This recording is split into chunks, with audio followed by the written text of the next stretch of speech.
So another week is in the books, and it's time for me to unveil my post-Week 5 2014 NFL Power Rankings. All 32 teams will be ranked in the description box down below for your viewing pleasure. The number, the team, their record, their opponents' records through this point in time of the season, and then their rank the previous week. Now, starting off with the bottom guys and the bottom 5, the worst team to me, even on a bye, still has to be the Oakland Raiders, even though the Jacksonville Jaguars clearly aren't that far behind. The Jets are exactly who I said they were going to be, who I thought they are. I've got them at number 30, and I think that's worth it. You've got this alleged defensive genius with a defense that is middle of the road and an offense that can't score consistently on anybody. What a train wreck. And the Titans are pretty bad too. Again, kind of who I thought they were.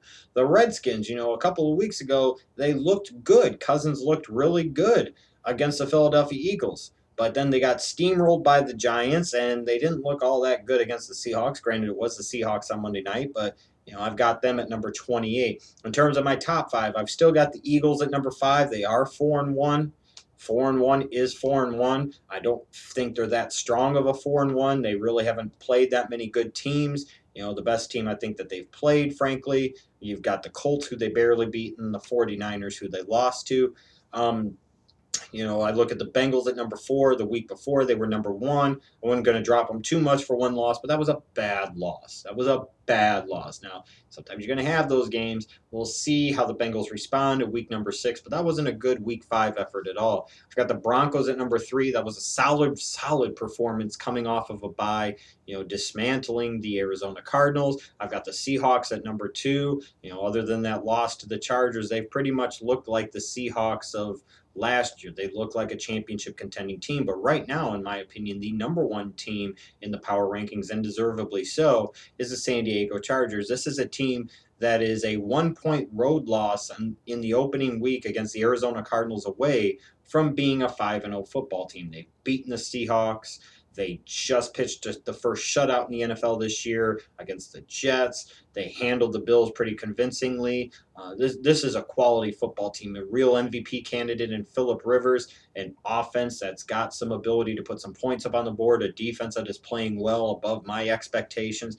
The Chargers right now are the number 1 team. Some other teams to keep an eye out for, though. You look at the Colts. After starting off 0-2 with what you might classify, or I classify at least, as quality losses to teams like the Broncos and the Eagles. They've won 3 in a row. They just won a ugly game over the Ravens, but a win is still a win, and that was a quality win. And at 3-2, they've won 3 in a row. They're finding a rhythm, and we'll see what they do come Thursday night in that divisional matchup against the Texans. Another team that's moving up is the Dallas Cowboys. We're going to find out soon if they're real or not. But right now, again, 4-1 is 4-1. And along with another team that's moving up, the surprising 3-2 Giants, you could make a strong argument that NFC East might be the best division in the National Football League this year. And who would have seen the NFC least maybe being the NFC best this year? I think the Packers are moving up the rankings quite a bit. You've got Aaron Rodgers coming off of back-to-back spectacular matchups. That's a scary team. That's an offense that, if Aaron Rodgers is clicking, can on any given day beat anybody. They just have to hope they don't have to play Seattle or San Francisco in the playoffs, perhaps. Teams that are moving down a little bit for me. I got to look at my Chicago Bears. 2-3. I knew it was coming to a degree. That this team was going to disappoint. Their offense wasn't going to be as elite as people thought it was, and that defense wasn't going to be nearly as improved as people expect it to be. But the fact is, in the last 2 games in the second half, the Bears' offense has managed to score a total of 3 points. Their defense is getting run on. Their secondary is getting exploited by opposing passing games. Jay Cutler is screwing the pooch in clutch time situations. This is a Bears team with a needle heading in the wrong direction. The Detroit Lions, man. The Lions are the Lions, and I'm not really ready to bury them just yet, because if they had a better field goal kicker, they'd have beat the Bills in week number 5. But again, they're the Lions, and they find a way to do Lions-ass things. And I don't know what you're going to get out of them. They're going to have weeks throughout the season, maybe just like last year, where they look like they can beat everybody, and then they have weeks where they don't look like they could beat anybody. But like I said, again, my power rankings are down below in the description box. Let me know what you think. I've got some other NFL videos coming up.